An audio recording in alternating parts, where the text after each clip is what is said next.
Son las 2 de la tarde con 2 minutos. ¿Qué tal? Muy buenas tardes, bienvenidos a Matices, esta nueva producción de Noticias Monumental que busca darle profundidad a temas complejos de la realidad nacional, prácticamente elaborando un debate diario sobre un tema actual, complejo, difícil de entender y que tiene muchos matices, como el nombre del programa lo dice, porque la actualidad efectivamente tiene muchísimos matices.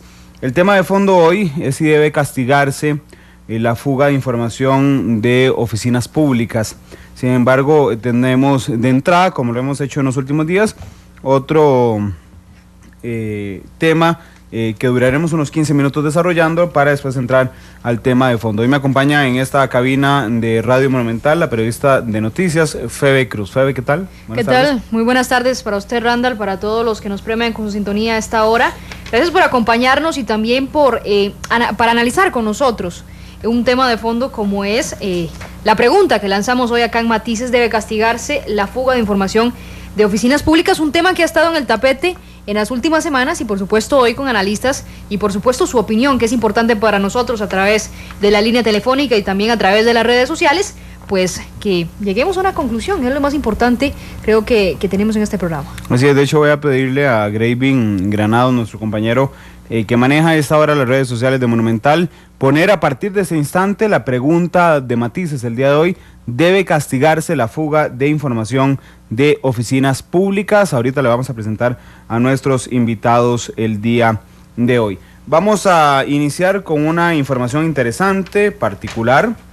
Hoy lo que usted y yo conocemos como WWW, que es la World Wide Web, cumple años. Precisamente un 12 de marzo de 1989, en un laboratorio de física, Tim Berners-Lee creaba una red de notas con enlaces entre ella.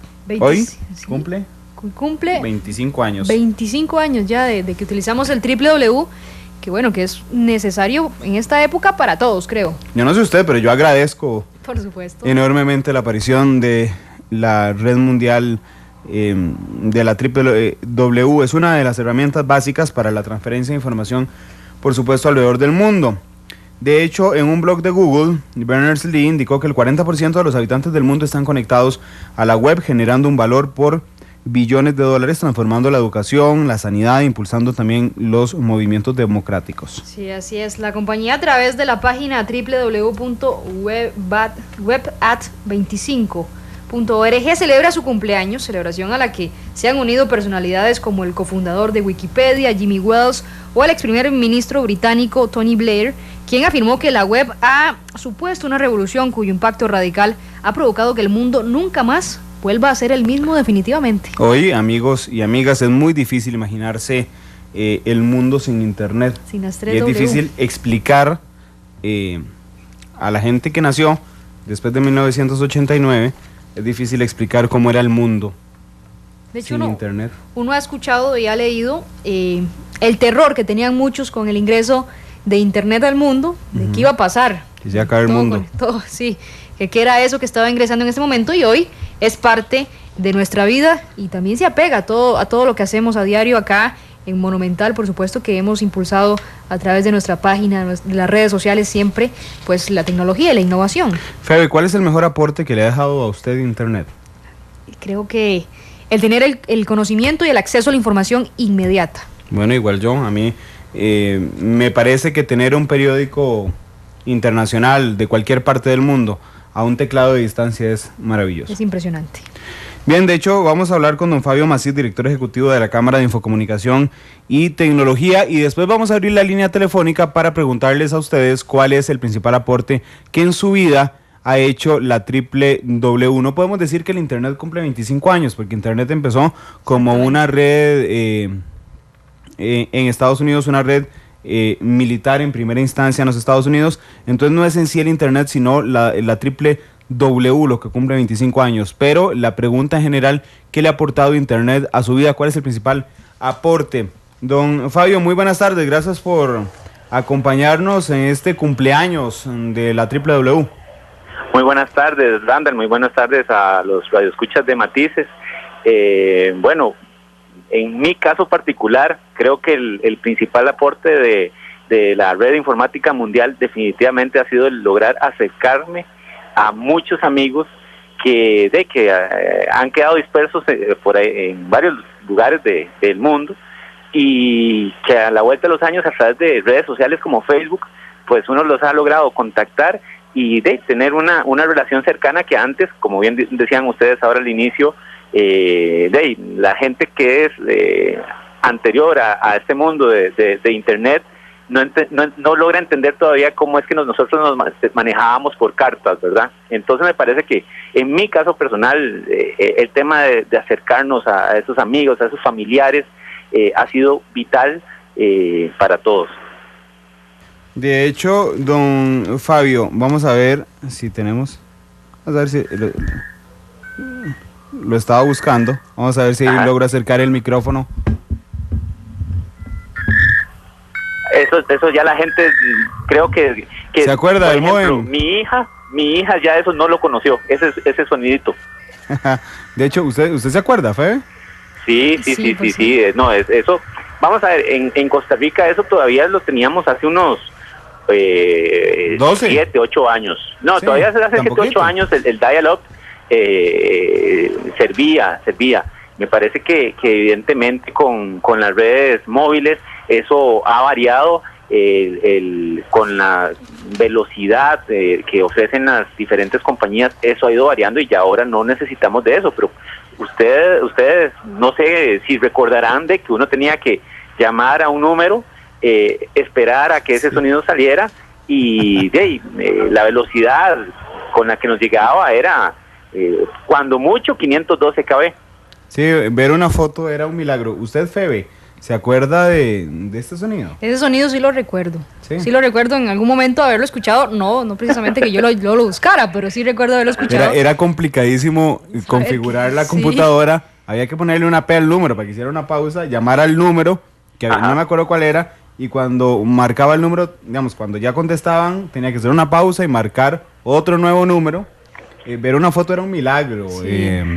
Lo que pasa es que ni siquiera una foto, o sea, ya de por sí costaba enviar correos, los correos con algún asunto te tomaba mucho tiempo e incluso la misma capacidad de las máquinas, ¿verdad? Ahora enviar un correo por Gmail, uno tiene una capacidad para enviar 30, 40 megas. Antes, Dios guarde, enviar un correo de más de 200 kb porque simplemente no llegaba nunca a destino.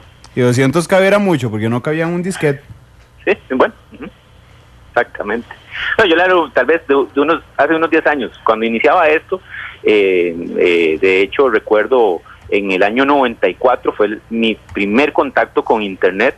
Recuerdo que una universidad privada tenía los laboratorios, eran abiertos al público, y la primera página que yo recuerdo haber visto en mi vida fue yahoo.com, y me sorprendió muchísimo toda la información que traía, porque era algo muy novedoso, y bueno, ahora uno lo ve como algo muy simple, ¿verdad? Algo que ya tenemos, pero la verdad es que para quienes ya tenemos un poco más de añitos, el mundo ha cambiado muchísimo y pienso que para bien. Don Fabio, muy buenas tardes. Hablábamos del tema de cómo ha evolucionado la Internet con el paso de los años y lo que vemos ahora que nos sorprende. Pero ¿qué más podríamos ver en un par de años, en una década? Bueno, a mí me parece que hay un tema importantísimo que, el país está recién comenzando a entrar al tema, que es el tema de la velocidad con el 4G. En Corea, para el año 2019, están esperando ya tener la velocidad del 5G, ¿verdad? Como la gente habrá escuchado, 4G significa que, por ejemplo, si hoy usted recibe en su celular 1 mega, va a recibir 10 megas de velocidad. Y con el 5G las velocidades pueden ser inimaginables. De hecho, en Corea, escuchaba ayer en una conferencia, la gente en su hogar está recibiendo 1 giga de velocidad. Imagínense, o sea, eso simplemente para quienes nos ha tocado estar fuera del país y hemos visto velocidades altas, es eso y más, ¿verdad? Yo recuerdo muy bien en el año 2000, hace unos 9 años, fuera del país, cuando uno trataba de conectarse como decíamos ahora por el dial-up, tardaba mucho, a veces ya para ese momento quizá la velocidad máxima estaba aquí en 1 mega y fuera del país eran 12 megas, entonces cuando uno tecleaba una página había que esperar a que fuera descargando y probablemente ustedes lo recuerdan muy bien, iba saliendo la página de a pedacitos, ¿verdad? Sí, claro. Y uno llegaba fuera del país con una velocidad de 12 megas y uno llegaba y tecleaba y eso salía de una vez, ¿verdad? En la pantalla, entonces me parece que eso es parte de lo que podemos esperar. Sí, también el tema que uno esperaría es que el Internet se siga manteniendo libre. Lamentablemente a nivel mundial hay países que tienen reservas con el Internet y me parece que eso sí podría provocar efectos nocivos para los consumidores y usuarios en todo el mundo, ¿verdad? Me parece que el gran gane del Internet hasta el momento ha sido que como es libre, pues cada quien puede subir y bajar información sin ningún inconveniente, excepto en algunos países, ¿verdad?, que ya todos conocemos, pero eso ha sido importante y como decía bien usted, Randall, ahora tenemos un periódico no nacional, sino mundial y no de un ratito, o sea, de las 24 horas, por los diversos medios que hay. Y también me parece que hay otro tema que es el tema de las aplicaciones. Me parece que las aplicaciones es un mundo que está comenzando a surgir, pues no comenzando a surgir, sino comenzando a darle fuerza. Me parece que el mundo de las aplicaciones es un mundo interesantísimo en el cual muchos desarrolladores han logrado crear juegos o programas que son realmente importantes para la gente o para sociedades específicas, ¿verdad? De hecho, don Fabio, antes de hacerle la última consulta, vamos a abrir la línea telefónica 905-222-0000 para preguntarle un ratito a nuestros oyentes y televidentes, porque recuerden que este programa Matices se retransmite en Canal 2 a las 8:30 de la noche. Hoy hay partido, Cristian. Entonces, bueno, será después del partido que se transmita hoy en Canal 2 la imagen de la radio. 905 a las 10. A las 10 en de la punto. noche. Okay. 905-222-0000. ¿Cuál es el principal aporte que ha dejado en su vida el Internet? El Internet. Y es que yo creo que el Internet se apega a la necesidad básica de la sociedad en este momento, que es la velocidad de Randall. Toda la gente lo necesita ya. Ojalá. Quiere correr ya. Sí, bueno. Ojalá. Yo recuerdo que cuando compré el primer teléfono celular, que tenía 19 años, yo decía, mira, en Estados Unidos se pueden mandar mensajes de texto. Imagínese nada más. Pero bueno, ya tenemos las primeras llamadas telefónicas antes de ir al cierre con don Fabio. Muy buenas tardes, ¿cuál es su nombre? Oscar Cedeño, de Cartago. Oscar, gracias por llamarnos. ¿Cuál es el principal aporte de Internet a su vida? Bueno, en el caso mío, yo tengo 47 años, a mí me tocó vivir ese cambio, ¿verdad? Yo, de manera rápida, anecdótica, entré a la Universidad de Costa Rica en el 84, ahí vi el primer teclado, la primera computadora, que no era ni una PC, era una terminal de una Burroughs, y de eso a 5, 10, 15 años después, como se fue moviendo esto y el cambio tan impresionante con la Internet, el acceso que tenía uno a información que a veces era solo por periódicos, noticias que llegaban a veces con días o meses de diferencia del evento que se daba, a tener ese acceso inmediato a través de la Internet, pues para uno fue inclusive hasta un choque, ¿verdad? Tuvo uno que adaptarse a este cambio, el desarrollo de programas como Windows, donde uno en el colegio lo que tenía era la máquina de escribir, y era como la mayor tecnología a tener acceso a software a través de Internet, que le ayudan a uno a hacer la vida pues más ágil y a agilizar en sí los cálculos y la obtención de los datos, pues fue o ha sido para uno casi que de ciencia ficción. Era cosas que uno en la televisión de joven o adolescente las veía como ciencia ficción en las películas, ¿verdad? Gracias, Oscar, por llamarnos a esta hora de la tarde, 905-222-0000. ¿Cuál es el principal aporte que ha hecho Internet en su vida hoy que la WW cumple precisamente 25 años? Cristian, si entra alguna llamada directo, ahí hay llamadas de una vez directo. Ahora sí tenemos una nueva llamada telefónica. Muy buenas tardes, ¿con quién tenemos el gusto? Buenas tardes, Guillermo Maroto. Don Guillermo, cuéntenos, ¿cuál es su opinión? Con respecto al Internet, creo que lo más grande hasta el momento para mí ha podido hacer las llamadas en videoconferencia a través del Internet. Gracias a don Guillermo por tomarse el tiempo a esta hora de comunicarse con nosotros. 905-222-0000. ¿Cuál es el principal aporte que ha hecho Internet en su vida? Ahí vamos a ver si tenemos más llamadas telefónicas. Sí, muy buenas tardes. ¿Cuál es su nombre? Sí, bueno. Ay, Sí, bueno. Vamos a ver si lo logramos escuchar bien. Buenas tardes. Sí, buenas. ¿Cómo están? Bien, gracias. ¿Cuál es su nombre? Christopher Rodríguez. Don Christopher, gracias por llamarnos. Adelante. Sí, yo creo que el mayor adelanto que hemos tenido con Internet, aparte de tener la información en tiempo real, es tener, digamos, los eventos también en tiempo real. Yo recuerdo en el 2001, cuando fueron las Torres Gemelas, ver la página de CNN colapsada por el atentado. Eso para nosotros en ese momento nos llenó de mucha preocupación y también de ver que ahora pasa algo y ya los inclusive las mismas páginas ya se preparan para esos eventos masivos. Gracias, Christopher. Vamos a ver si recibimos un par de llamadas más para ir ya con el tema de fondo. Así es. Muy buenas tardes. ¿Con quién tenemos el gusto? Bueno, ahí se nos cortó la llamada que teníamos. Ahí está. Ahora sí, muy buenas tardes. ¿Cuál es su nombre? Buenas tardes. Buenas tardes, caballero. A ver si le puede bajar solamente un poquito al volumen de su radio y nos cuenta con quién tenemos el gusto. Iván Rojas, para servirles. Don Iván, cuéntenos, ¿cuál es el principal aporte de Internet a su vida? Mire, más que un aporte, yo siento que el avance tecnológico y el desarrollo de las redes de comunicación pues han venido a cerrar un ciclo de importante en la vida social y en las personas. Y yo creo que deberíamos pensar más bien en un tema de igualdad de oportunidades y de inclusión, porque el acceso a la información pues básicamente propicia el conocimiento y a su vez abre posibilidades para que personas de diferentes esferas, con diferentes posibilidades, pues también tengan acceso a una serie de facilidades que se ofrecen a través de las tecnologías. Entonces en ese sentido creo yo que más que aportes a mi vida ha sido como un tema de que ha facilitado la igualdad de oportunidades para muchas personas que en tiempos atrás a carencia de estos recursos tecnológicos pues serían limitados, y evidentemente que sí, que el avance tecnológico pues ha propiciado una serie de mejoras en todos los ámbitos del ser humano, en lo social, en lo político, en lo ambiental, en lo cultural. Entonces sí, es bastante interesante el tema que están planteando. Gracias, Christopher, por llamarnos a esta hora. Dice Ronald Vargas en Twitter: yo inicié con Biznet, luego pasé a Internet en los 90 y ahora trabajo con la nube. Es mi día a día para realizar mi trabajo. Vamos, entonces, bueno, gracias a todos los oyentes que nos llamaron a esta hora, don Oscar, Guillermo, Christopher y don Iván. Don Fabio, para cerrar y ya sumando a esta reflexión las palabras de nuestros oyentes, hablando de la nube, es básico hoy Internet en todo lo que hagamos.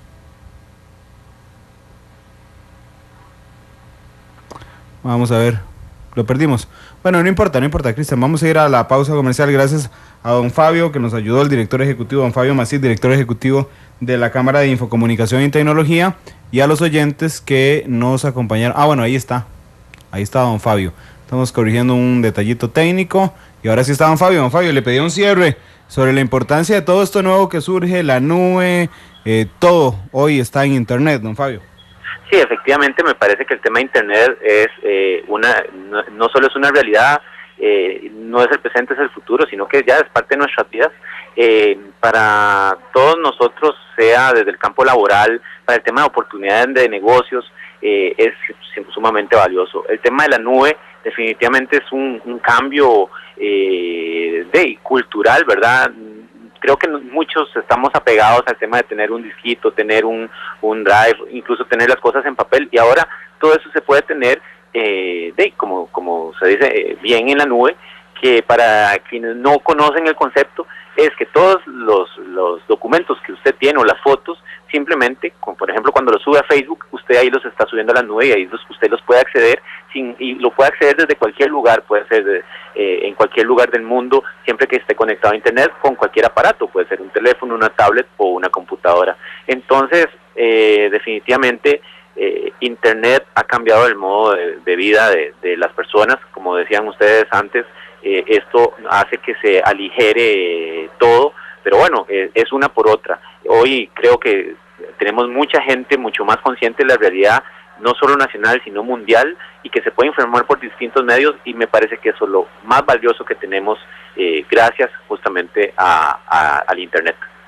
Don Fabio, muchas gracias, y bueno, felicidades en buena hora, bendito sea la www que apareció, y que permitió inclusive en temas políticos a algunos países salir de dictaduras fuertes, como ocurrió en Libia, por ejemplo, o en Egipto. Por supuesto que nos sorprende el nivel de acceso a información, el nivel de comunicación que podemos ejercer gracias a Internet. Precisamente ahorita, muchísima gente en el extranjero nos está escuchando gracias a Internet. Así es. Son las 2:23 de la tarde, estamos en Matices, vamos a ir a la pausa comercial. Regresamos con el tema de fondo del programa de hoy. ¿Debe castigarse la fuga de información de oficinas públicas? Tendremos un debate en vivo al regresar. La actualidad, sus tonos, sus contrastes. Esto es Matices. Continuamos con Matices.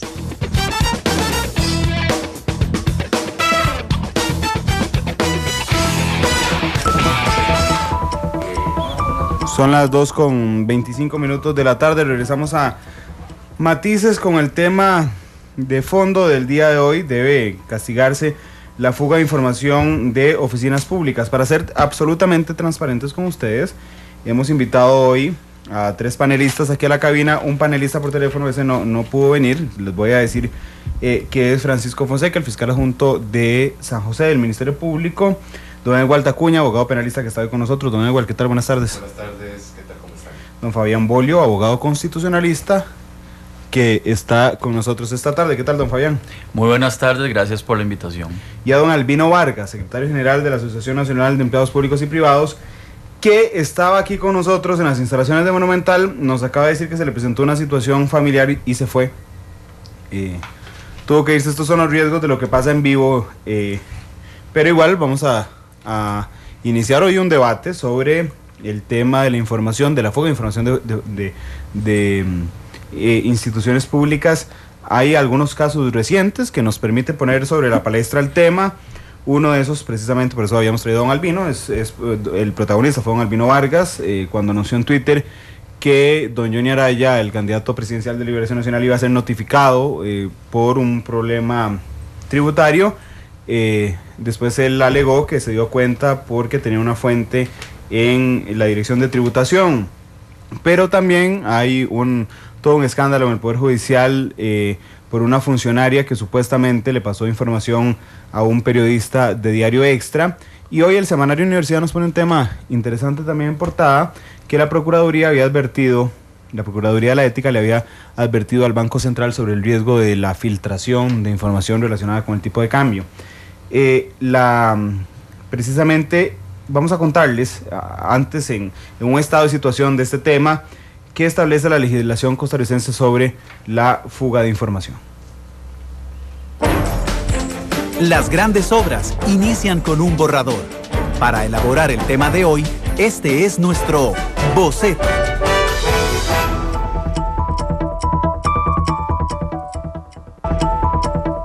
Si bien el artículo 30 de la Constitución Política establece que se garantiza el libre acceso a los departamentos administrativos con propósito de información sobre asuntos de interés público, excepto los secretos de Estado, el Código Penal señala en el artículo 197 que será reprimido con prisión de 1 a 3 años a quien se apodere de una carta o de otro documento privado, aunque no esté cerrado, o al que suprima o desvíe de su destino una correspondencia que no le esté dirigida. En la normativa hay un apartado donde enfatiza que se impondrá prisión de 2 a 6 años si la acción se perpetra por funcionarios públicos en relación con el ejercicio de sus funciones. Uno de los casos más polémicos en los últimos días fue lo ocurrido durante la campaña electoral, cuando el secretario general de la ANEP, Albino Vargas, dio a conocer mediante su cuenta en Twitter que Tributación notificaría a Johnny Araya por no declarar impuestos de una sociedad anónima. Una información confidencial para el candidato del PLN.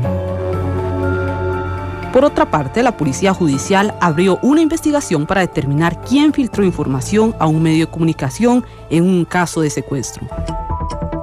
En fin, la fuga de información de instituciones del gobierno se ha presentado en diversas ocasiones. Incluso es una pieza fundamental en noticias o investigaciones de medios de comunicación, como en el caso de los allanamientos. Aunque aquí es importante resaltar que el mismo Código Penal da el derecho al periodista para guardar su fuente. Definitivamente, en asuntos de leyes, hay muchos matices que se deberían interpretar. Por ejemplo, ¿debe castigarse la fuga de información de oficinas públicas? Los especialistas en cabina hacen un análisis y plantean su posición sobre el tema.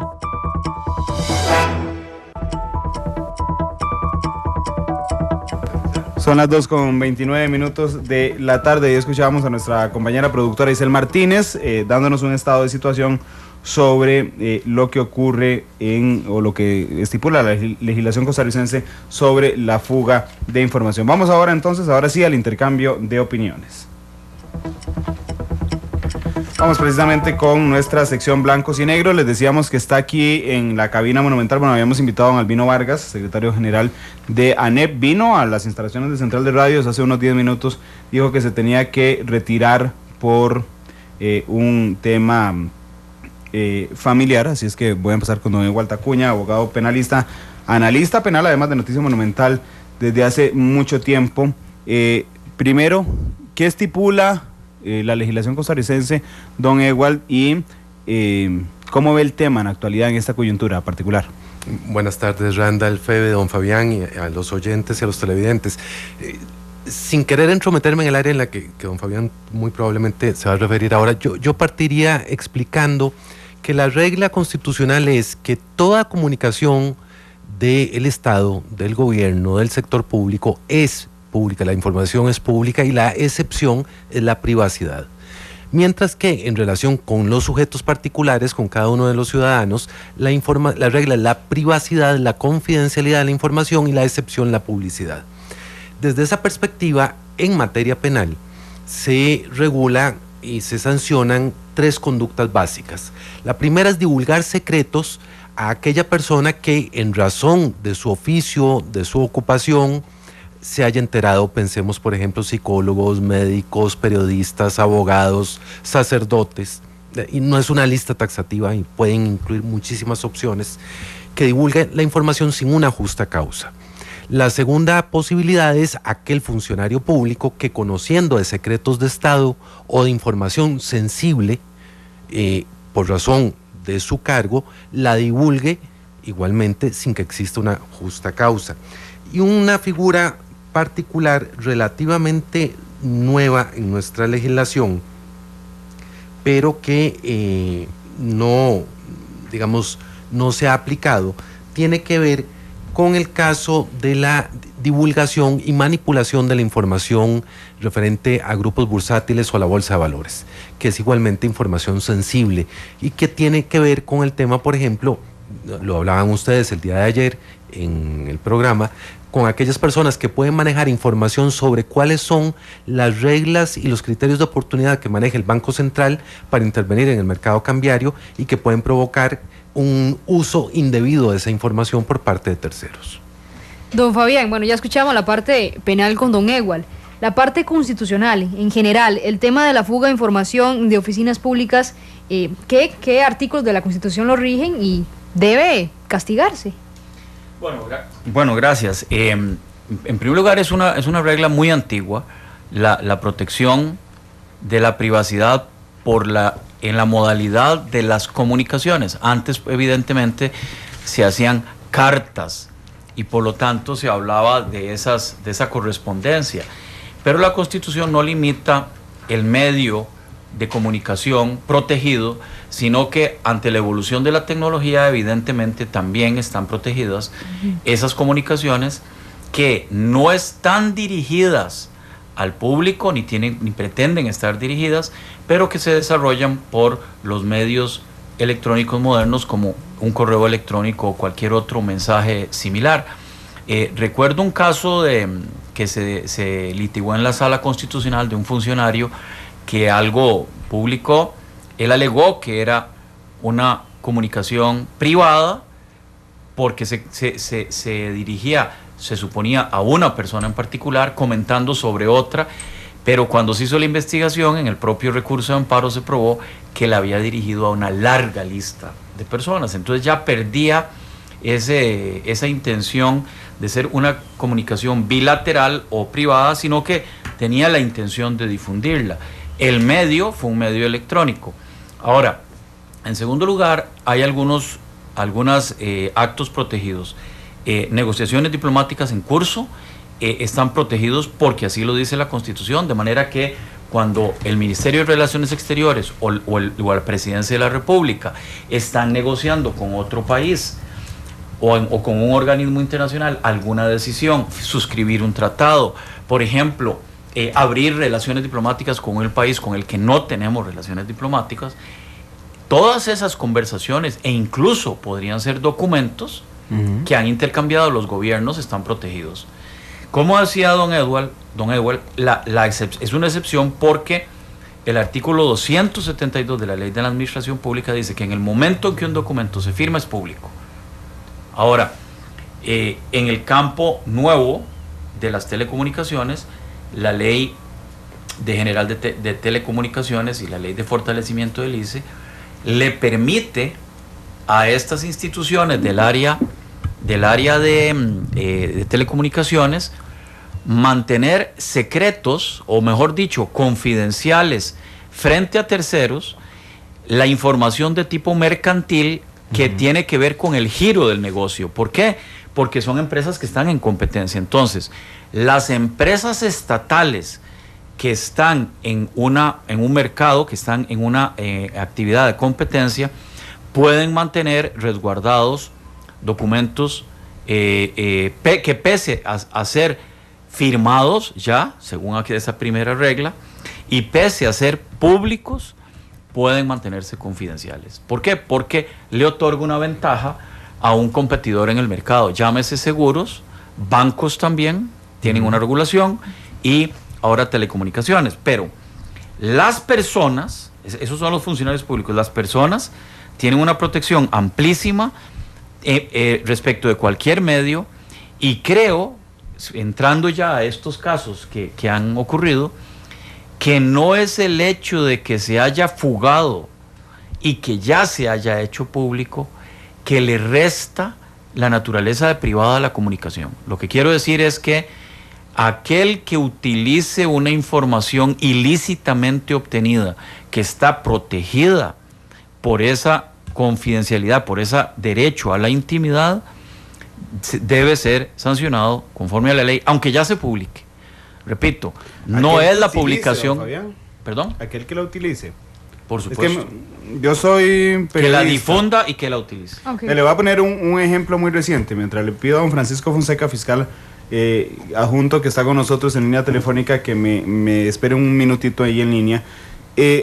Un caso real. La semana pasada le pedimos al ICE que nos dijera cuántos clientes habían contratado el servicio 4G, ¿verdad?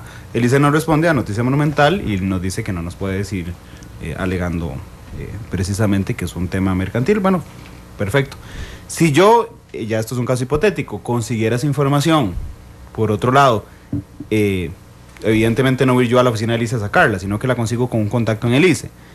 La tengo, la publico, lo que usted está diciendo me está involucrando a mi periodista que publique la información. Así es, porque, pero perdón, yo me devolvería un paso. Ya vamos al debate. Pero yo devolvería un paso, simplemente. Es que ahora también esas empresas estatales que están en un mercado de competencia, que están en competencia, están reguladas por órganos reguladores, ¿verdad? Autoridad reguladora de los servicios públicos, superintendencia. Entonces, hay información que allí está, que por estar, digamos, publicada por la superintendencia de entidades financieras, por ejemplo, su jefe o su FEJUAL, sí puede ser ya difundida por cualquiera. Pero es que usted dijo, ahí quisiera, porque nada más, don Edward, antes de darle la palabra, don Fabián dijo al que utilice, no al que la obtenga. A eso voy. Coincido con don Fabián en la tesis de principio de que el hecho de que una información privilegiada, confidencial, sensible, llamémosla de la manera que queramos, se publique, no convierte en lícito el acto de publicarlo. Exacto. Hasta ahí Estamos de acuerdo. Lo que pasa es que en tratándose de periodistas hay una excepción a la regla que está reconocida por el Código Procesal Penal, por la Sala Constitucional, por la Comisión Interamericana de Derechos Humanos y por la Corte Interamericana de Derechos Humanos. El periodista, en el tanto no incurra en un ilícito, él, para obtener de la fuente la información, tiene derecho a no decir cuál es su fuente. Ese es el derecho de abstención que goza el periodista, pero no por un deber ético, sino en función de la función social del periodista, que es informar sobre hechos de interés público. Entonces, a quien sanciona la legislación costarricense es al funcionario público o a aquella persona que en contubernio con un funcionario público divulgue información, actuaciones, hechos o documentos que por ley deban ser, son declarados sensibles o privilegiados. Por ejemplo, la información tributaria, para hablar de un caso bastante reciente. Y ya casi vamos a entrar a los casos más recientes. Sí, de hecho ya ahorita vamos a hablar porque don Ewald pone sobre el tapete el tema de interés público. Sí. ¿De qué se convierte en interés público para la prensa? ¿Y qué es el interés público? ¿Qué es el interés público? A veces hay que hacer un mea culpa, los medios de comunicación lo usan a veces para defender algunas cosas un poco indefendibles y otros lo usamos de verdad para intentar probar y argumentar cosas defendibles. Quiero darle la bienvenida también a don Francisco Fonseca, fiscal adjunto del Ministerio Público. Don Francisco, gracias por estar con nosotros. ¿Qué le parece la discusión que hemos tenido hasta este instante? Buenas tardes. Buenas tardes a ustedes y a todos los que nos escuchan. Buenas tardes. Sí, efectivamente, aquí el problema a dilucidar es la premisa sobre qué vamos a entender por información. Es decir, cuál es la naturaleza de esa información que pueda divulgarse de una oficina pública. Es indudable que aquí se correlacionan un tema que es el del interés público porque se conozcan las situaciones que podrían estar sucediendo a lo interno de alguna institución, que incluso ha sido una herramienta importantísima para los medios de prensa, que a su vez nos han nutrido a nosotros, para informarnos de actos de corrupción. Y eso debería de potencializarse. Pero también hay otra información que a veces se divulga que puede traer aparejado riesgos no solo para las investigaciones, sino incluso para personas. Es decir, una afectación que podría ser a la intimidad, pero que además puede trascender incluso en un riesgo más grave, como hasta la integridad física de las personas. Y con el tema del crimen organizado, a nosotros nos viene preocupando, porque históricamente estamos claros que la criminalidad organizada va a intentar penetrar las instituciones públicas. Ya hemos tenido casos de algunos funcionarios, incluso el propio Ministerio Público, que en el momento en que se hizo la investigación se le encontraron copias de una solicitud efectuada por el fiscal general para una interceptación de las comunicaciones. Imagínense ustedes lo que es que a un cartel se le informe, por ejemplo, el día que se le va a efectuar algún allanamiento y estén esperando a las autoridades y la reciban a bala. Don Francisco, nada más le voy a pedir ahí si le puede bajar un toquecito al radio, porque se nos está metiendo una retroalimentación. No importa si sigue oyendo toda la tarde Monumental, pero un poquito más quedito, Francisco. Perfecto, yo creo que ya ahora se corrige el asunto. Adelante. Les decía que ya hemos tenido casos concretos donde se ha logrado constatar la fuga de información que no debió haber sido nunca conocida por terceros y que más bien estaba siendo facilitada incluso por algún precio en este asunto a narcotraficantes. Y eso verdaderamente nos preocupa. De hecho, no solo existe una regulación penal, como ya bien lo mencionó don Ewald, sino que tenemos normas procesales que restringen la posibilidad de dar acceso a cierto tipo de información, como el artículo 5 de la Ley Orgánica del MP, del Ministerio Público, y el 295 del Código Procesal Penal. Porque cualquier información que pueda hacerse pública de una investigación podría no solo dar al traste con la posibilidad de encontrar los elementos de prueba necesarios para someter el asunto al conocimiento de un juez, sino incluso la derivación, como les decía, de la afectación de una víctima como tal. Entonces estos son aspectos importantes a tomar en consideración. Don Francisco, ahora sí ponemos el tema sobre la mesa, el tema del interés público. Lo hemos escuchado, el artículo 30 de la Constitución Política dice, garantiza libre acceso a los departamentos administrativos con propósitos de información sobre asuntos de interés público.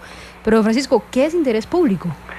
Claro, ya me imagino que don Fabián mejor que nosotros podrá hacer una alusión a lo que se entiende por interés público, pero por ejemplo, les voy a decir, alguna discusión que se suscitó en algún momento en la Sala Constitucional fue con relación a lo de las contribuciones a los partidos políticos, y se alegó la ley esta de que protege el secreto bancario, y se decía que por ende no se podía tener acceso a esos datos. Sin embargo, el tema se discute y dice, no, un momentito, aquí hay un interés público, es decir, la colectividad tiene que enterarse quiénes están financiando a un partido político. Y estos datos perfectamente se pueden revelar y nosotros incluso a través de esas disposiciones pudimos tener acceso sin requerimiento ante un juez para que nos autorizara a ver los movimientos o las transacciones económicas que se habían efectuado para estos casos. ¿Qué es lo que nosotros tenemos como norma ofrecer cuando un periodista nos entrevista? Bueno, datos generales que pueden ser de interés de la colectividad. Por ejemplo, si hay una denuncia contra un alto funcionario, se darán los datos generales. Si efectivamente se recibe una denuncia contra fulano de tal, está en un proceso de investigación, los hechos más o menos nos permiten dirigir hacia un tema de económico o hacia otro tema o de una naturaleza diversa. Porque con esta información que es necesaria que la persona la tenga, no se está afectando ningún proceso. Simplemente hay un derecho a la información que nosotros tampoco podremos desconocer y decir, no, nosotros no vamos a dar ninguna manifestación en ningún caso. Lo que se ha estilado también es, para tener un poco de este control, es involucrar a las oficinas de prensa de cada institución para que se les ofrezca a ustedes una herramienta de divulgación importante para aclarar algunos temas. Don Francisco, pero cuando es al revés, no son ustedes, digamos, no somos nosotros los que requerimos información de ustedes, sino es el Ministerio Público el que tiene que valorar si persigue a alguien por la fuga de información pública. Si alguien comete un comportamiento tipificado en el Código Penal alegando interés público, ¿qué pasa? Bueno, ¿se persigue o no se persigue? Como ya no es el tema de que si se persigue o no se persigue, nosotros vamos a perseguir aquellas conductas que sean típicas, es decir, si encuentran una previsión normativa. Por ejemplo, ya don Ewald hacía mención a dos articulados diferentes que tenemos, uno que lo que protege es los derechos de la intimidad, que es por ejemplo la divulgación o la propalación de informaciones, y la otra que tiene que ver con relación a los secretos del Estado como tales. Bueno, si cualquier persona alega, divulga alguna de esta información, nosotros valoraríamos la tipicidad. Sería a través de algunas de las causas estas, por ejemplo, de un estado de necesidad o de normas de fondo, donde se podría venir a analizar si está justificado o no esa divulgación. Pero es como, digamos, algo difícil de imaginarse en abstracto sin conocer el caso concreto, ¿verdad? Don Francisco, muchas gracias, de verdad, por darnos la posición desde una autoridad, finalmente la que emite la política de persecución penal en nuestro país, el Ministerio Público. Gracias a Francisco Fonseca, fiscal adjunto, con los elementos que suma don Francisco a la mesa. Don Fabián, interés público. Yo creo que hay como tres hipótesis diferentes en la posición de don Francisco. En primer lugar, la persecución de delitos.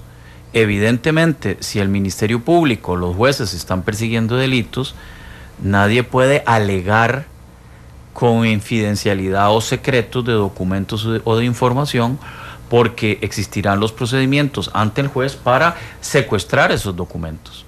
Ahora, una vez secuestrados, una vez protegidos por la administración, digamos, penal, llamémoslo así, claro que además estarán protegidos por la confidencialidad del proceso penal, para que no sea el proceso el medio para divulgar esa información. Por ejemplo, si obtuvieron la información financiera de una empresa porque están investigando un delito de evasión fiscal, pues no por eso lo van a publicar a los cuatro vientos de cuáles son los números o cuáles son los programas de estrategia comercial de una empresa, ¿verdad? Ese es uno. El otro es el de la posible utilización de una información, que ese es el caso que se publicó, ¿verdad? De la información que está en un juzgado por parte de un funcionario del juzgado, pero que se lo entrega a una tercera persona, y nos subdividimos otra vez en dos. Podría ser alguien que no es periodista, alguien que sí lo es. Pero cualquiera de esas dos personas que sepa que está tratando con el funcionario que está cometiendo el delito de sacar la información ilícita de ese juzgado penal, sabiendo que lo está haciendo directamente el periodista o la otra persona, en mi opinión, don Ewald no me corrige, cometería el delito, y ninguno de los dos podría alegar ni interés público, ni la protección especial, el fuero de protección del periodista, ni del abogado, ni del sacerdote, ni del médico, para evitar una condena, ¿verdad? Don Ewald, ¿interés público? Yo lo sintetizaría, a pesar de que es un concepto complejo, básicamente que es aquellos casos donde prevalece el interés de la comunidad, de la sociedad, de conocer determinada información por sobre el interés particular del individuo o de un grupo de personas. Y sin embargo es un tema que es relativamente bien regulado en nuestro sistema. Yo creo que lo que ocurre es un abuso del concepto para justificar conductas que son absolutamente injustificadas. Por ejemplo, si recuerdan el caso del memorándum del miedo, es el caso típico donde una comunicación entre particulares, un correo electrónico, es sustraído. Eso es un delito. Sustraer correspondencia es un delito. Ahora, la periodista que recibe ese memorándum no es quien lo sustrae, ni sabe cómo es sustraído el documento. Entonces, valora el contenido del memorándum y dice, aquí hay un interés para la sociedad de conocer cuál podría ser una eventual estrategia que vaya a desarrollarse por parte de funcionarios públicos. Y entonces prevalece el interés de la colectividad para darle información, no sancionar a la periodista, en ese caso, que da a conocer la información una vez que la ha verificado, porque está actuando de acuerdo con el rigor ético del ejercicio profesional y no participó en la comisión de un delito para obtener el memorándum.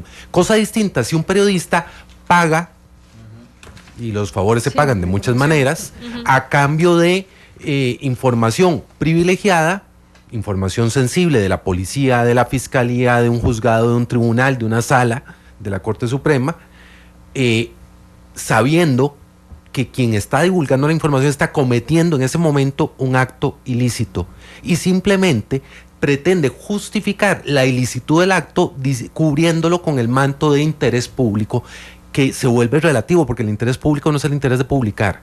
El interés público es cuando interesa, cuando prevalece la transparencia de la información para la sociedad por encima del interés individual. Bueno, voy a robarles unos minutos nada más para ir a la pausa comercial. Venimos para seguir hablando con ustedes, y además creo que ninguno de ustedes es abogado en ninguno de los casos que vamos a hablar, de los que hemos hablado, porque me interesa pasar de lo abstracto a pasar a lo concreto y hablar precisamente de temas particulares que han ocurrido. Vamos a la pausa, volvemos a Matices, gracias por estar con nosotros. Además, abriremos la línea telefónica. Si alguno de ustedes quiere conversar con nosotros y darnos su opinión sobre si debe castigarse o alguna arista de este tema, puede hacerlo al 905-222-0000. Ya volvemos. Analizamos los tonos de la actualidad. Exploramos sus contrastes. Matices.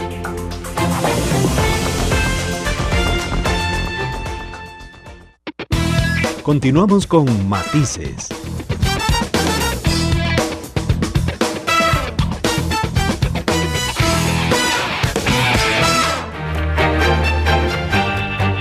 ...57 de la tarde, gracias por estar con nosotros en Matices. Recuerde que la pregunta que estamos haciendo hoy es si debería castigarse la fuga de información de oficinas públicas.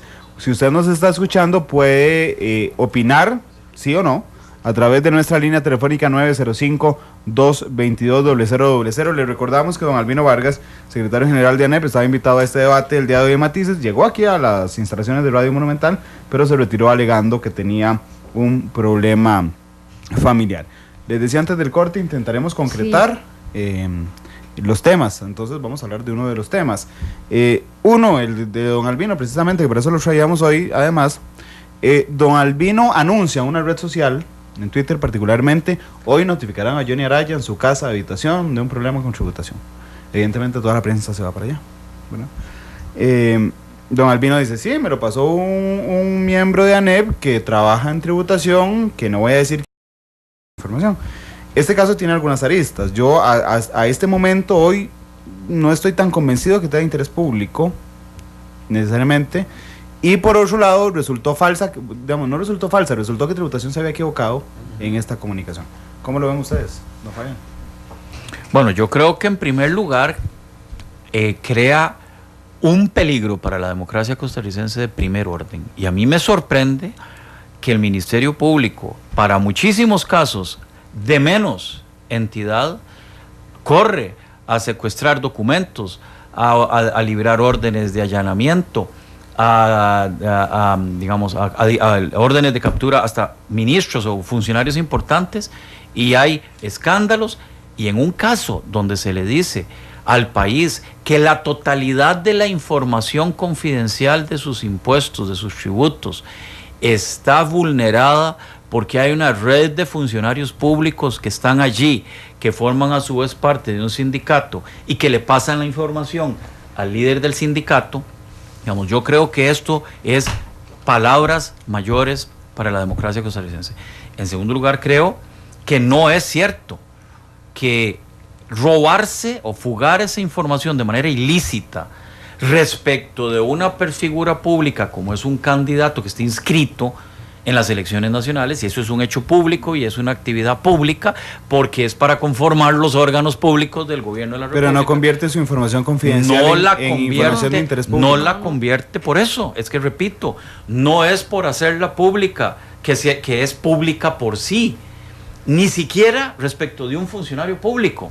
Sigue siendo información confidencial y privada, aunque el funcionario sea en ese momento público o sea un candidato a un cargo de elección popular. De hecho, tenemos este caso con don Johnny Araya, pero al ser cuestionado, don Albino reconoce que él tiene muchísima información de tributación, más allá del caso de don Johnny Araya. Don Ewald, su visión en este caso concreto que traemos a la mesa. El funcionario público de la administración tributaria sabe, es una regla de oro, que toda la información que maneja es privilegiada, que es sensible, que es confidencial, que no puede divulgarla, que si lo hace comete un delito. En este caso divulgó, compartió la información con el secretario general de un sindicato que no veo que tenga que ver la materia sindical, con todo respeto, con el tema tributario. Hay una mezcolanza irracional.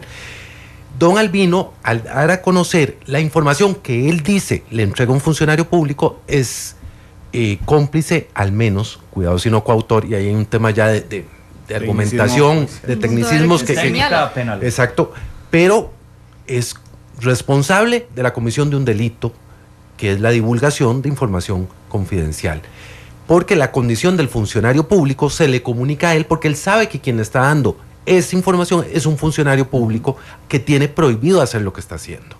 Y entonces sí, uno esperaría que el Ministerio Público actúe con premura, con severidad, porque además es tremendamente riesgoso que en Costa Rica se confunda el ámbito privado de las personas, aún siendo figuras públicas, con un derecho a entrometerme en el ámbito de confidencialidad, simplemente amparado a que usted es candidato, o usted es diputado, usted es ministro, usted es juez, usted es magistrado. Un ejemplo que nos queda clarísimo de madurez es, por ejemplo, el caso del primer ministro francés, que tiene un affair con una actriz y, sin embargo, lo único que han podido hacer los periodistas es preguntarle que si quiere referirse al tema, y ha dicho no, y eso es lo único que pueden publicar. Han buscado a la actriz, ha dicho no, y no pueden ir más allá sin incurrir en delitos, cosa que acá pareciera todavía falta madurez para aprender esa regla. Y con otro detalle, las convenciones internacionales y la legislación costarricense y la jurisprudencia laboral definen a los sindicatos como entidades privadas. Entonces, ¿por qué una entidad privada va a tener derecho de estar publicando información que es confidencial alegando que hay interés público? ¿Cuál es el privilegio constitucional o legal o político que una entidad privada tiene respecto de todos los demás costarricenses. Es más, las reglas de las convenciones sobre OIT dicen que no puede interferir el gobierno en los sindicatos precisamente por su naturaleza de gremio privado. No pueden interferir en sus elecciones, en sus procesos, en nada. Pero entonces resulta que como es un sindicato de empleados públicos, creen que pueden hacer pública la información privada. Y eso es un problema de fondo serio, porque lo cierto es que el fuero sindical, que me parece en este caso fue interpretado de manera extensiva y excesiva, no va a proteger al secretario general de un sindicato cuando comete la irresponsabilidad, para no calificarlo como delito, de dar a conocer información sensible que tiene que ver con el fuero de la información tributaria, que es absolutamente privilegiada. Bueno, y se hace complicado señalar culpables porque don Albino dice que no va a revelar su fuente de ninguna manera. Bueno, eso es una decisión ética. Ajá. Es que, por ejemplo, los únicos que que tienen justificación jurídica para no revelar su fuente son los periodistas. De en adelante nadie. Los sacerdotes. No. El sacerdote lo que tiene es un deber ético convertido en protección jurídica, como la tenemos los abogados, como la tienen los médicos, de no revelar información que nos ha sido suministrada en virtud del vínculo de confianza que tiene la persona con el profesional o con el sacerdote, cosa que no ocurre con el periodista. Con el periodista es la sociedad la que confía en el buen juicio del periodista de que la información que va a dar tiene interés público, y por eso se le protege el vínculo con la fuente, que no es un vínculo de confianza. Eso se verá en las novelas y probablemente en alguna serie de televisión barata, pero lo cierto es que no funciona así. Bueno, pero de hecho yo quería aportar, perdón, don Fabián, desde medio de prensa, en Costa Rica no hay códigos de ética, por ejemplo. El Colegio de Periodistas tiene un código de ética, pero al no ser obligatoria la colegiatura, uno no lo asume directamente. En Costa Rica no hay un medio que tenga un código de ética. En Europa hay códigos avanzadísimos de ética y deontología. A mí me llama la atención particularmente el código europeo, ¿verdad?, sobre deontología periodística, que dice: la vida privada de un funcionario público sigue siendo privada hasta que sus actuaciones privadas se vuelvan públicas. Sí, se vuelvan públicas o dañen su desempeño público. Claro. Es decir, si el presidente de un país, no va a poner el nombre del país, pero es un caso real, se sospecha que tiene problemas con el licor, es un problema privado, pero cuando ese problema con el licor empieza a afectar las decisiones que toma investido de presidente de la República, se vuelve un hecho, ya se vuelve de interés público. Bueno, hay un ejemplo real que sirve mucho para explicar este problema. Es el caso del primer ministro canadiense, del alcalde de Quebec, que es una persona adicta a marihuana y a crack, lo hace público al subir videos de él drogado, y entonces él solo rompe el ámbito de privacidad y la expone, porque ese es uno de los problemas con los medios de comunicación actuales, y es que la persona decide cuán abierto o cerrado va a ser su ámbito de intimidad, porque en el momento en que usted abre un perfil de Facebook, todo lo que usted publica ahí lo convierte en público, independientemente de que usted decida que solo lo ven amigos. Eso es una mentira piadosa. Lo cierto es que lo que usted está poniendo ahí, usted se está exponiendo automáticamente. Entonces, uno de los grandes temas sobre esto del interés público está en, cuando la persona también cede voluntariamente, creo que no tan conscientemente, en el ámbito de la privacidad que expone a través de redes sociales, por ejemplo. No, y es que ese tema del fuero sindical me pareció muy relevante que don Eduardo lo mencionó, porque el fuero sindical protege a la junta directiva de los sindicatos contra actos que sus patronos pudieran cometer contra ellos para perjudicar la actividad sindical y la protección de los derechos.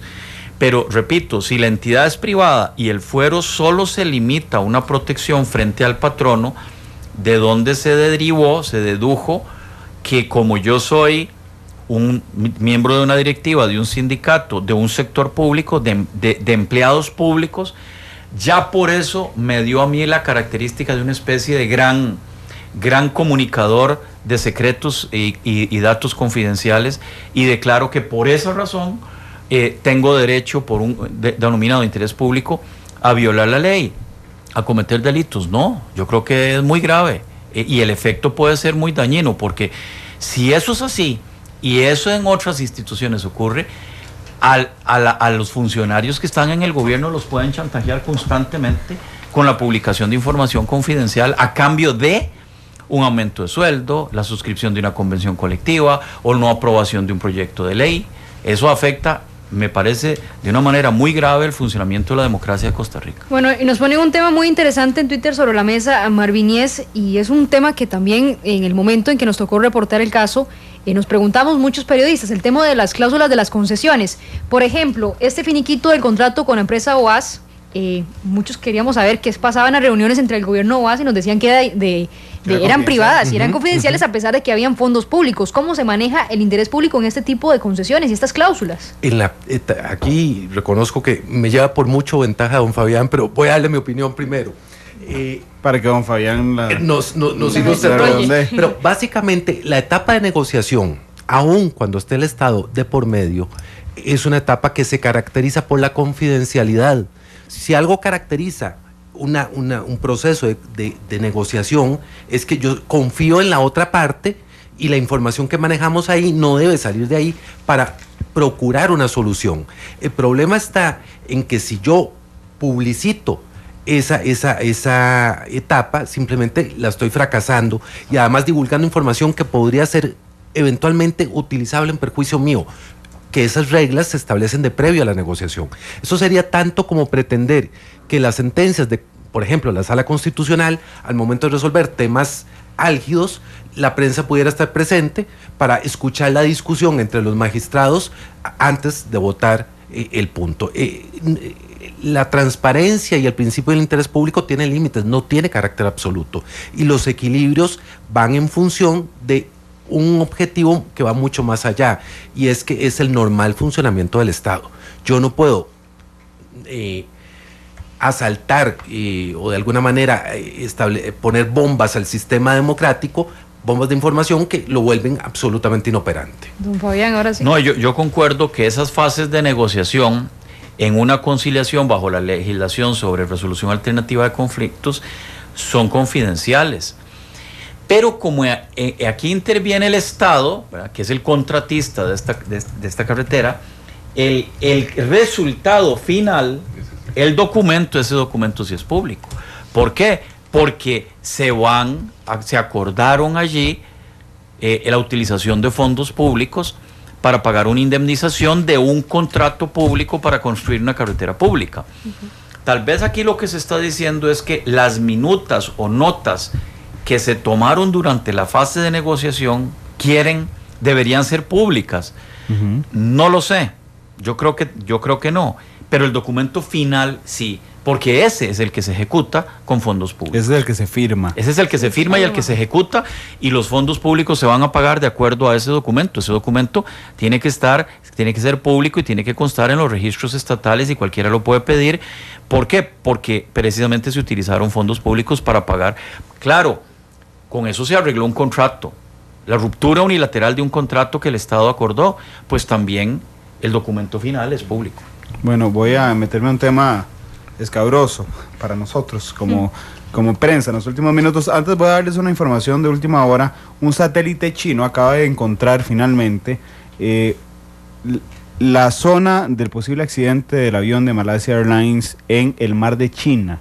Entonces ahí se está movilizando el equipo conjunto de rescate que desde el fin de semana está participando en este hecho sin precedentes en la historia de la aviación, que acabó con la vida de 239 personas el fin de semana. Ahora sí, el tema escabroso al que iba a meterme: el acceso a información judicial, el acceso a información policial. Además, yo, y los dos lo saben porque han sido analistas de Noticias Monumental muchos años, yo cubrí muchos años temas judiciales y policiales, Febe cubre hoy temas judiciales y policiales. Normalmente tenemos acceso efectivamente a información privilegiada sobre allanamientos, sobre decomisos, sobre detalles dentro de la investigación, hay un caso particular, el caso de la Extra, el espionaje que ha denunciado no es tema de este programa, sino el otro tema, que es que el periodista de Extra, Manuel Estrada en este caso, obtuviera información sobre un secuestro. ¿Cómo lo ven ustedes? ¿El tema, hay interés público o no hay interés público, don Eduardo? Hay interés público, pero no hay legitimación para publicar esa información. A ver, obviamente la comisión de un delito de tal gravedad reviste interés, pero reviste un interés que cede, ese interés público cede, sin ninguna duda, frente a la libertad de tránsito de la persona, frente al riesgo a la integridad física de la persona y frente a porque estamos hablando de que el secuestro está en lo que se llama en la jerga policial caliente, es decir, el secuestro se está dando, en desarrollo. No es un tema histórico, no fue que lo secuestraron, no. Es otra cosa. Aquí la persona está secuestrada. Sacar la información cuando la persona está secuestrada viola el principio de interés público, es que el interés primordial de la comunidad, de la sociedad, de todos nosotros, es que no se mate, que no haya riesgo personal, que no haya riesgo para la libertad de la persona. De la víctima prevalece por sobre todas las cosas. ¿Allanamientos? No necesariamente en este caso secuestro. El allanamiento se vuelve relativo. Yo que estuve como juez, me tocó vivir desde momentos en que quería guindar a los periodistas, por ejemplo, en un allanamiento en la Dirección de Inteligencia y Seguridad Nacional. Era el primer allanamiento que se daba en toda Latinoamérica. Todavía no estábamos como muy lejanos del tema de la Guerra Fría, había mitos y demás. Bueno, aquello se convirtió en un circo que yo tuve que salir corriendo literalmente, porque yo necesitaba seguir en las actuaciones y la prensa había rodeado el edificio y no podía. Había otros donde, por ejemplo, se allana, y lo vemos todos los días, hay allanamientos para detener ladrones, para lugares donde se vende droga, para ubicar vehículos robados. Esos allanamientos, digamos, ahí no hay un riesgo real para la policía ni para los funcionarios que participan. Pero aquí hay un equilibrio que tienen que ejercer el periodista cuando recibe la información y quien está brindando la información, de saber que hay cosas que no se pueden decir y cierto tipo de informaciones que no cobran. Entonces el tema de los allanamientos yo no me atrevo a dar una regla general. Vuelvo a que en estos casos es caso a caso donde se tiene que valorar que no haya un riesgo para la libertad o para la integridad física de las personas. No, y agrego otro componente. ¿Qué pasa si ese deseo de publicar el allanamiento da al traste con la acción policial? Eso hace que el periodista cometa un delito que es la obstaculización de la justicia, porque nadie puede interponerse entre la acción de la justicia, entre los jueces y fiscales que están persiguiendo un delito y esa necesidad de hacer cumplir la ley y por la necesidad o por la primicia de la noticia. Podría uno alegar que si se dan cuenta de lo que está ocurriendo en un lugar público, desde el Código Civil estaba, ¿verdad?, del siglo XIX, estaba previsto que usted pueda fotografiar cosas, filmar cosas que están ocurriendo en lugares públicos, pero porque usted tal vez por casualidad estuvo ahí. Pero si le pasan una información que es ilegal, de que va a ocurrir un acto judicial, y ustedes un periodista causa una noticia por la primicia, la fuga, por ejemplo, de los delincuentes o de los acusados, podrían verse en un problema de responsabilidad personal. Recuerdo un caso, para agregar a lo que dice don Fabián, donde se estaba a punto de detener a un extranjero en Costa Rica por una operación de fraudulenta importante. Salió la nota y con la salida de la nota en un medio de comunicación, en la misma se montó la persona en un avión y fueron años después que se logró detenerlo en el extranjero para solicitar su extradición. Entonces... me suena. No son pocos los casos. Son las 3:16, vamos a nuestra última pausa comercial, regresamos con más de Matices. Analizamos los tonos de la actualidad, exploramos sus contrastes. Matices.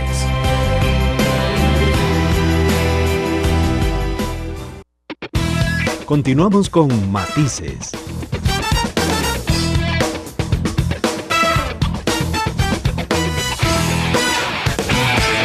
Antes de que Fede les pida la conclusión a los dos, nada más quiero sumar un elemento más, por si quieren tomarlo en consideración en su conclusión. Dice Olman Bonilla, las sesiones de la Junta Directiva de las instituciones como Arecep, Recope, la Caja, ICE, AIA y otras deberían ser abiertas o públicas, según la opinión de Olman. Bueno, ahí nos pone ese tema. Ahora sí, bueno, 3 de la tarde con 23 minutos, estamos debatiendo sobre si debe castigarse la fuga de información de oficinas públicas con don Fabián Bolio y don Egual Acuña. Entramos en el arte final. Pero, Fede, perdón, porque a mí se me fue una cosa. Salimos a la calle a preguntarle a la gente su opinión sobre este tema. Entonces vamos a escuchar a la gente y volvemos con la conclusión de don Egual y don Fabián. ¿Qué se dice en nuestras calles sobre la pregunta de hoy? Estas son algunas pinceladas. Los autónomos funcionan, para esos que fueron criados. No creo que eso deba de sancionarse, más bien todo lo contrario, debería de ser tan público que entonces no hayan funcionarios que se vean inhibidos o que lo tengan que hacer a escondidas para dar a conocer la información. Sí, claro, porque todas las empresas y todos los sectores públicos tienen una privacidad y tienen una parte en cuanto a la lealtad de la información que se maneja a nivel nacional, ¿verdad? O sea, que no se ventile y después aparezcan fraudes y cosas así y todo eso a la gente le molesta, entonces es lógico que sí se debería castigar eso. Sí, claro, ahora hay mucha corrupción en eso y que castiguen todo eso, porque de verdad que ahora es tanta la cosa que ya uno no haya qué hacer, en qué confiar, en qué pensar. Los empleados, ya sean privados o públicos, manejan información. La infiltración da la anarquía en que vivimos, sí debería ser penada. Sí debería ser penada. Pues no debería ser castigada, porque me parece que como institución pública, o sea, es una institución de todos los costarricenses y todos tenemos que estar informados de lo que pasa. Jamás podría ser una información oculta, tiene que ser pública y se tiene que comunicar todo lo que pasa, ¿verdad? Sea bueno o malo. No, para nada, porque gracias a esas personas que sacan a la luz esa información es que nosotros nos damos cuenta realmente de lo que sucede en este país. No, negativo, no tiene por qué ser castigado, más bien debería implementarlo, puesto que así se destaparían muchos desfalcos y muchos huecos que, pues el empleado público no es ningún santo, y bien que mal, ellos tienen que dar cuentas al Estado, puesto que de ahí salen los dineros para pagarles a ellos, sería por eso. Todos los colores y puntos de vista se mezclan. Llegamos a las conclusiones en nuestro arte final. Son las 3 de la tarde con 25 minutos. Ahora sí entramos a nuestro arte final. Don Egual Acuña, las conclusiones. ¿Debe castigarse la fuga de información en oficinas públicas? Gracias. Me robo 10 segundos para felicitarlos por el programa. La verdad que lo disfruta uno como oyente y lo disfruta uno participando. Gracias, la respuesta es muy simple. Sí, claro que se debe castigar. No hay que confundir el interés público con el interés en publicar. Simplemente la información pública, la regla es la transparencia, la publicidad. Cuando hay limitaciones, que la ley es la que las establece, no es la persona, es la ley, es porque hay razones de necesidad que justifican no divulgar información fiscal, tributaria, de procesos penales, de deliberaciones de órganos colegiados, porque simplemente sería sabotear el Estado de Derecho. Entonces la sanción por supuesto que procede y debemos entender que el juego que ejerce el periodista del equilibrio en la información pública es delicado y requiere una muy buena formación profesional con una base ética suficiente. Muy bien. Bueno, muchas gracias. Sí, el programa interesantísimo, es uno de los grandes temas, diría yo, de la democracia moderna. La defensa, por una parte, del derecho a la intimidad, al secreto de las comunicaciones, a la información y vida privada de todos los ciudadanos, importantísimos, y por otra parte, la necesidad social, colectiva, de hacer públicos los actos de los funcionarios públicos, de las oficinas públicas, que ahí es donde está la diferencia. Y en medio, aquella información que está en oficinas públicas, pero no por estar allí se transforma en pública, como datos que se presentan a bancos para cumplir cierto requisito, o en una licitación pública información, cálculos de valores y cosas de ese tipo, o la estrategia comercial, o la estrategia que utilizan las empresas del Estado. Entonces sí parece un debate de primer orden cómo debemos nosotros proteger esa información confidencial y a la vez sancionar las conductas que son delito y que ya eran delito antes de todos estos casos que hemos mencionado. Y por eso la respuesta es sí deben sancionarse los actos de fuga, de obtención ilícita de información y de utilización ilícita de la información que está protegida. Gracias a los dos, de verdad, por estar con nosotros. Les recordamos que don Albino Vargas, secretario de ANEP, estaba invitado a este debate. Llegó hoy a las instalaciones de Radio Monumental. 2 minutos antes de ingresar al debate, alegó que tenía una emergencia familiar y se retiró. Muchas gracias a Francisco Fonseca, también fiscal del Ministerio Público, que nos ayudó también con su opinión, y a la gente que está opinando todavía a través de redes sociales. No les vamos a quemar el tema para mañana, va a estar muy interesante, pues se los anunciaremos a lo largo del día, y hoy los esperamos a las 7 de la noche en la tercera emisión de Noticia Monumental y en la repetición de Matices. Normalmente es a las 8:30 de la noche en Canal 2, hoy hay partido, entonces será al final del partido a las 10 en punto cuando entremos con la repetición. Gracias a todos y feliz tarde.